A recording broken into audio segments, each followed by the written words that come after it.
Jaya Radha Madhava Punya Bihari.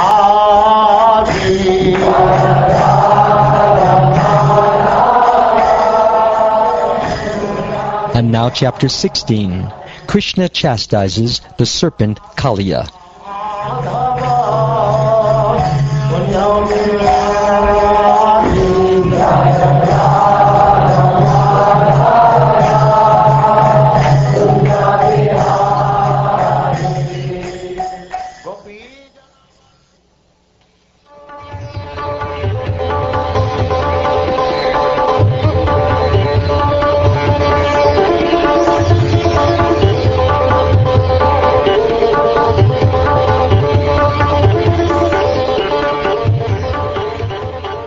Shukdev Goswami said, Lord Sri Krishna, the Supreme Personality of Godhead, seeing that the Yamuna river had been contaminated by the black snake Kaliya, desired to purify the river, and thus the Lord banished him from it. O learned sage, please explain how the Supreme Personality of Godhead chastised the serpent Kaliya within the unfathomable waters of the Yamuna, and how it was that Kaliya had been living there for so many ages. O Brahman, the unlimited Supreme Personality of Godhead freely acts according to his own desires. Who could be satiated when hearing the nectar of the magnanimous pastimes he performed as a cowherd boy in Vrindavan? Within the river Kalindi, or Yamuna, was a lake inhabited by the serpent Kaliya, whose fiery poison constantly heated and boiled its waters. Indeed, the vapors thus created were so poisonous that birds flying over the contaminated lake would fall down into it. The wind blowing over that deadly lake carried droplets of water to the shore. Simply by coming in contact with that poisonous breeze, all vegetation and creatures on the shore died. Lord Krishna saw how the Kaliya serpent had polluted the Yamuna river with his terribly powerful poison. Since Krishna had descended from the spiritual world specifically to subdue envious demons, the Lord immediately climbed to the top of a very high kadamba tree and prepared himself for battle. He tightened his belt, slapped his arms, and then jumped into the poisonous water. When the Supreme Personality of Godhead landed in the Serpent's Lake, the snakes there became extremely agitated and began breathing heavily, further polluting it with volumes of poison. The force of the Lord's entrance into the lake caused it to overflow on all sides, and poisonous, fearsome waves flooded the surrounding lands up to a distance of 100 bow lengths. This is not at all amazing, however, for the Supreme Lord possesses infinite strength. Krishna began sporting in Kaliya's lake like a lordly elephant, swirling his mighty arms and making the water resound in various ways. When Kaliya heard these sounds, he understood that someone was trespassing in his lake. The serpent could not tolerate this and immediately came forward.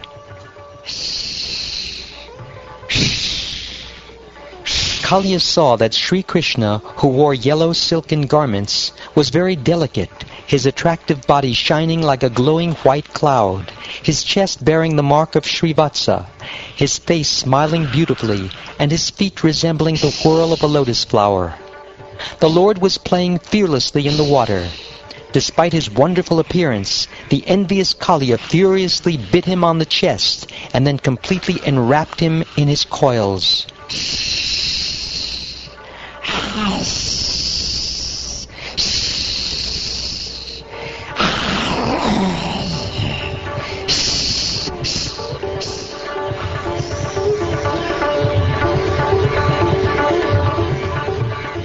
When the members of the cowherd community, who had accepted Krishna as their dearmost friend, saw him enveloped in the snake's coils, motionless, they were greatly disturbed. They had offered Krishna everything, their very selves, their families, their wealth, wives, and all pleasures. At the sight of the Lord in the clutches of the Kaliya snake, their intelligence became deranged by grief, lamentation, and fear, and thus they fell to the ground. the cows, bulls, and female calves, in great distress, called out piteously to Krishna. Fixing their eyes on him, they stood still in fear, as if ready to cry, but too shocked to shed tears. In the Vrindavan area, there then arose all three types of fearful omens, those on the earth, those in the sky, and those in the bodies of living creatures, which announced imminent danger. Seeing the inauspicious omens, Nanda Maharaj and the other cowherd men were fearful, for they knew that Krishna had gone to herd the cows that day without his elder brother, Balaram. Because they had dedicated their minds to Krishna, accepting him as their very life, they were unaware of his great power and opulence. Thus they concluded that the inauspicious omens indicated he had met with death, and they were overwhelmed with grief, lamentation, and fear. All the inhabitants of Vrindavan, including the children, women, and elderly persons, thought of Krishna just as a cow thinks of her helpless young calf, and thus these poor suffering people rushed out of the village, intent upon finding him. The Supreme Lord Balaram, the master of all transcendental knowledge, smiled and said nothing when he saw the residents of Vrindavan in such distress, since he understood the extraordinary power of his younger brother. The residents hurried toward the banks of the Yamuna in search of their dearmost Krishna, following the path marked by his footprints, which bore the unique signs of the personality of Godhead. The footprints of Lord Krishna, the master of the entire cowherd community, were marked with the lotus flower, barley corn, elephant goad, thunderbolt, and flag. My dear King Parikshit, seeing his footprints on the path among the cows' hoofprints, the residents of Vrindavan rushed along in great haste. As they hurried along the path to the bank of the Yamuna river, they saw from a distance that Krishna was in the lake, motionless within the coils of the black serpent. They further saw that the cowherd boys had fallen unconscious, and that the animals were standing on all sides, crying out for Krishna. Seeing all this, the residents of Vrindavan were overwhelmed with anguish and confusion.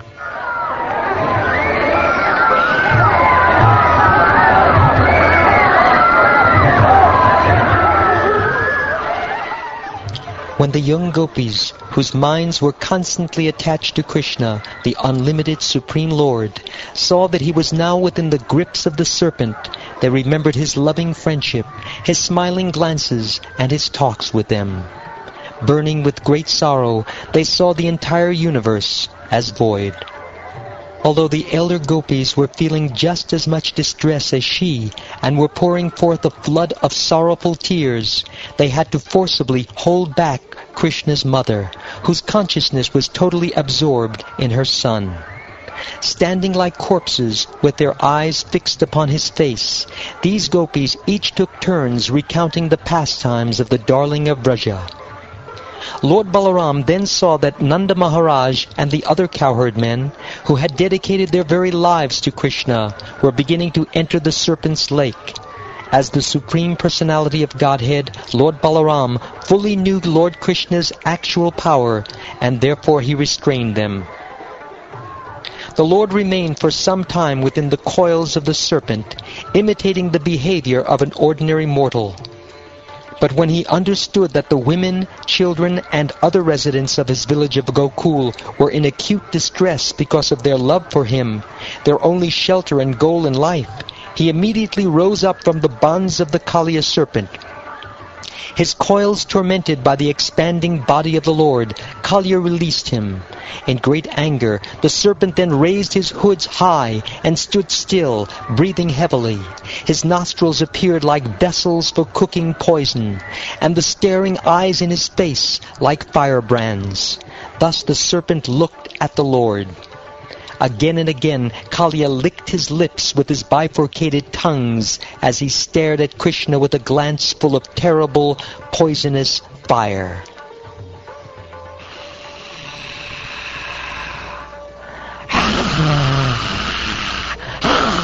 But Krishna playfully circled around him, just as Garuda would play with a snake.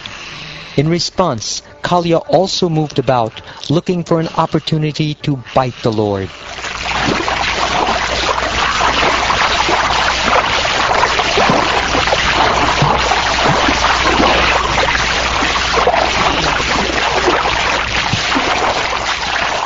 Having severely depleted the serpent's strength with his relentless circling, Sri Krishna, the origin of everything, pushed down Kaliya's raised shoulders and mounted his broad serpentine heads.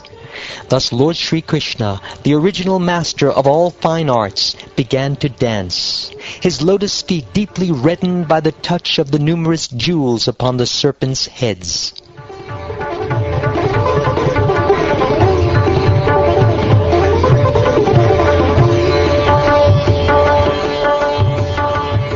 Seeing the Lord dancing, his servants in the heavenly planets, the Gandharvas, Siddhas, sages, Chadanas, and wives of the demigods, immediately arrived there. With great pleasure they began accompanying the Lord's dancing by playing drums such as mridangas, panavas, and anakas. They also made offerings of songs, flowers, and prayers. My dear king, Kaliya had 101 prominent heads, and when one of them would not bow down, Lord Sri Krishna, who inflicts punishment on cruel wrongdoers, would smash that stubborn head by striking it with his feet. Then as Kaliya entered his death throes, he began wheeling his heads around and vomiting ghastly blood from his mouths and nostrils. The serpent thus experienced extreme pain and misery.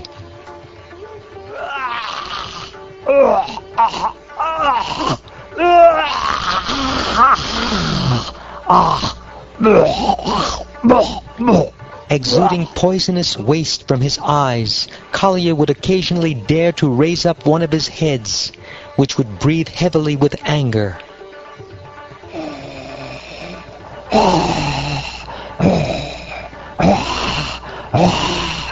Then the Lord would dance on it and subdue it, forcing it to bow down with his foot. The demigods took each of these exhibitions as an opportunity to worship him, the primeval personality of Godhead, with showers of flowers.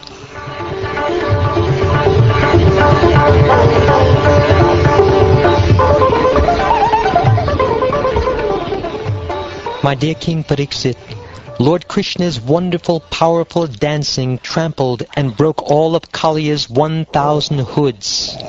Then the serpent, profusely vomiting blood from his mouths, finally recognized Sri Krishna to be the eternal personality of Godhead, the supreme master of all moving and non-moving beings, Sri Narayan. Thus within his mind, Kaliya took shelter of the Lord.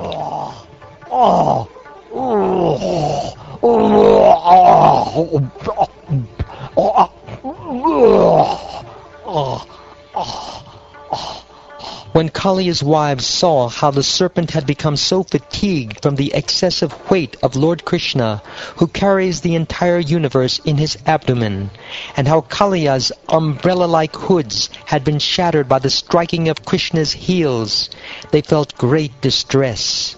With their clothing, ornaments, and hair scattered in disarray, they then approached the eternal personality of Godhead. Their minds very much disturbed, those saintly ladies placed their children before them, and then bowed down to the Lord of all creatures, laying their bodies flat upon the ground. They desired the liberation of their sinful husband and the shelter of the Supreme Lord, the giver of ultimate shelter, and thus they folded their hands in supplication and approached him. The wives of the Kaliya serpent said, "The punishment this offender has been subjected to is certainly just. After all, you have incarnated within this world to curb down envious and cruel persons. You are so impartial that you look equally upon your enemies and your own sons. For when you impose a punishment on a living being, you know it to be for his ultimate benefit. What you have done here is actually mercy for us, since the punishment you give to the wicked certainly drives away all their contamination. Indeed, because this conditioned soul, our husband, is so sinful that he has assumed the body of a serpent, your anger toward him is obviously to be understood as your mercy." Did our husband carefully perform austerities in a previous life, with his mind free of pride and full of respect for others? Is that why you are pleased with him? Or did he in some previous existence carefully execute religious duties with compassion for all living beings? And is that why you, the life of all living beings, are now satisfied with him? O Lord, we do not know how the Serpent Kaliya has attained this great opportunity of being touched by the dust of your lotus feet. For this end, the goddess of fortune performed austerities for centuries, giving up all other desires and taking austere vows. Those who have attained the dust of your lotus feet never hanker for the kingship of heaven, limitless sovereignty, the position of Brahma, or rulership over the earth.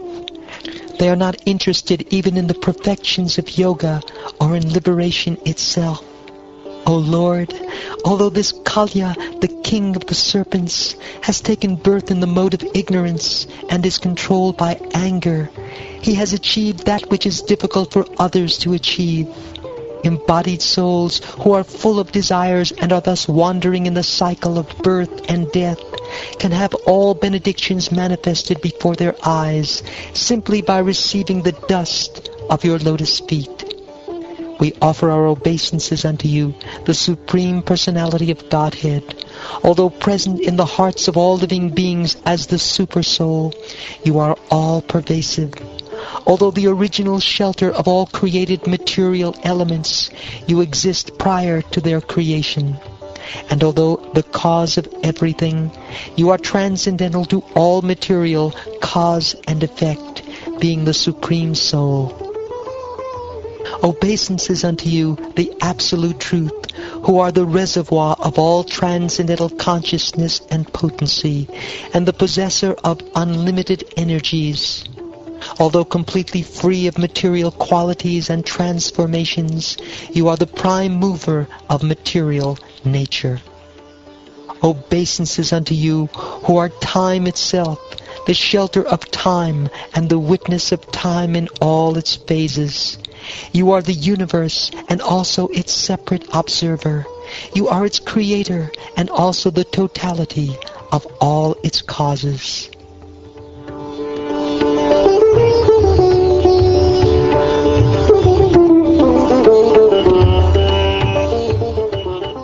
Obeisances unto you, who are the ultimate soul of the physical elements, of the subtle basis of perception, of the senses, of the vital air of life, and of the mind, intelligence, and consciousness.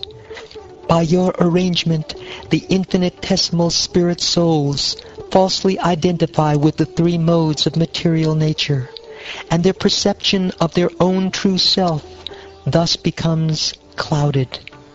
We offer our obeisances unto you, the unlimited Supreme Lord, the supremely subtle one, the omniscient personality of Godhead, who are always fixed in unchanging transcendence, who sanction the opposing views of different philosophies, and who are the power upholding expressed ideas and the words that express them.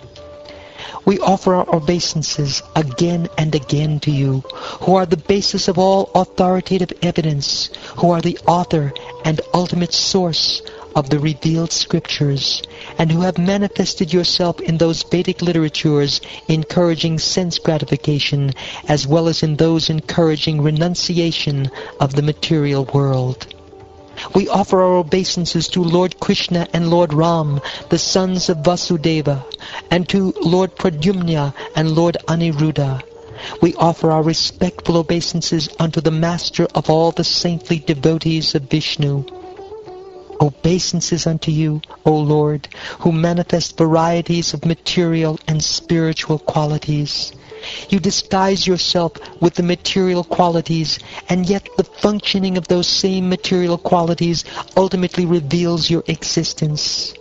You stand apart from the material qualities as a witness, and can be fully known only by your devotees.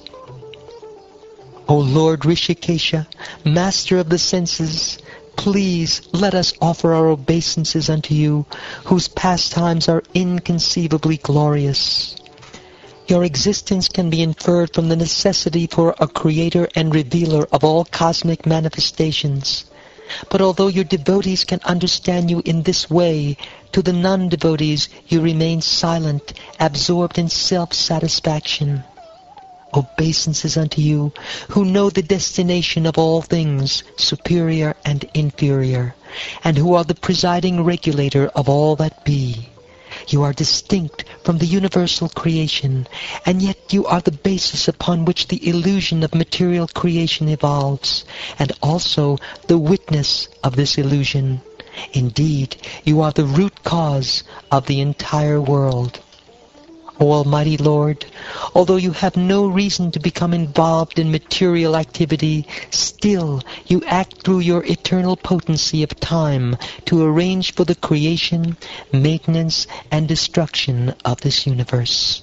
You do this by awakening the distinct functions of each of the modes of nature which, before the creation, lie dormant.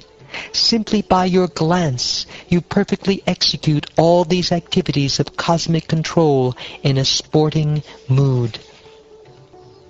Therefore, all material bodies throughout the three worlds, those that are peaceful in the mode of goodness, those that are agitated in the mode of passion, and those that are foolish in the mode of ignorance, all are your creations.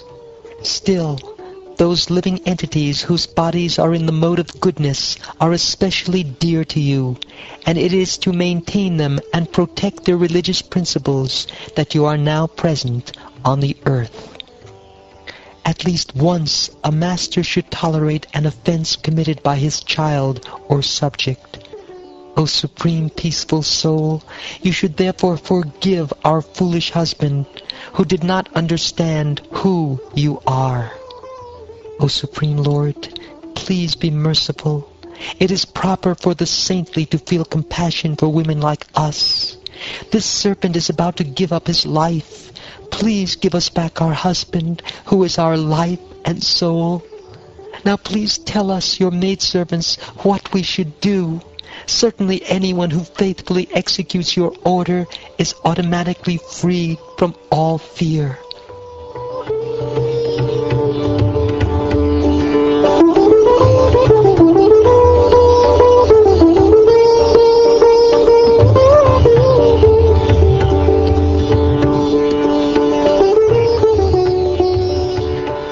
Thus praised by the Nagapatnis, the Supreme Personality of Godhead released the Serpent Kaliya, who had fallen unconscious, his head battered by the striking of the Lord's lotus feet. Kaliya slowly regained his vital force and sensory functions. Then, breathing loudly and painfully, the poor serpent addressed Lord Krishna, the Supreme Personality of Godhead, in humble submission. He said, "Our very birth as a snake has made us envious, ignorant, and constantly angry. Oh, my Lord, it is so difficult for people to give up their conditioned nature, by which they identify with that which is unreal. O Supreme Creator, it is you who generate this universe, composed of the variegated arrangement of the material modes, and in the process you manifest various kinds of personalities and species, varieties of sensory and physical strength, and varieties of mothers and fathers with variegated mentalities and forms.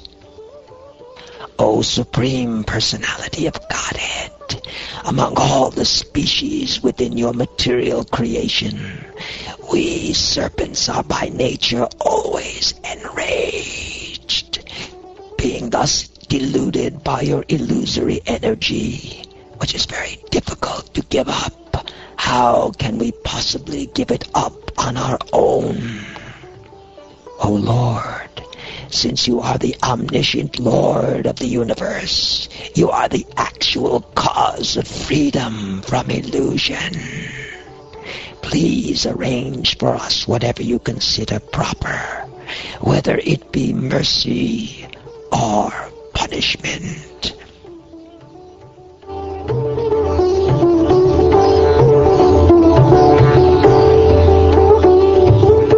After hearing Kaliya's words, the Supreme Personality of Godhead, who was acting the role of a human being, replied, "O serpent, you may not remain here any longer. Go back to the ocean immediately, accompanied by your retinue of children, wives, other relatives, and friends. Let this river be enjoyed by the cows and humans.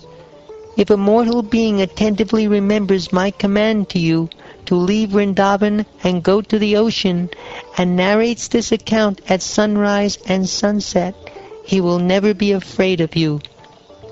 If one bathes in this place of my pastimes and offers the water of this lake to the demigods and other worshipable personalities, or if one observes a fast and duly worships and remembers me, he is sure to become free from all sinful reactions. Out of fear of Garuda, you left Ramanaka Island and came to take shelter of this lake. But because you are now marked with my footprints, Garuda will no longer try to eat you."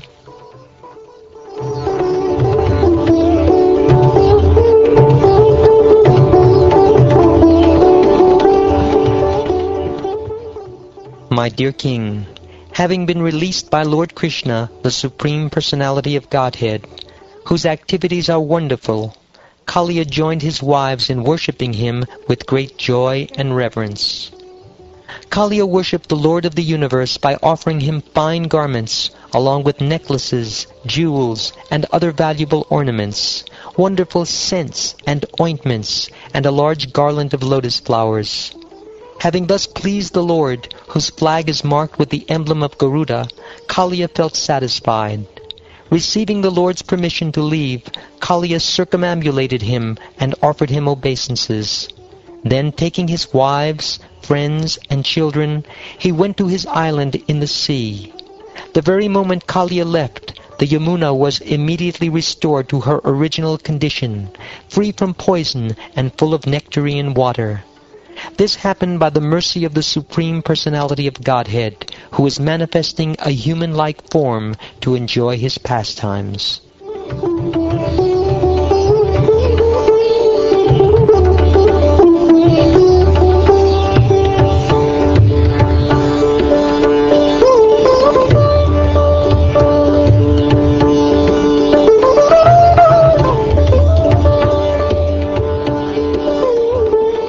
Thus ends the 16th chapter of the 10th canto of the Srimad Bhagavatam, entitled Krsna Chastises the Serpent Kaliya.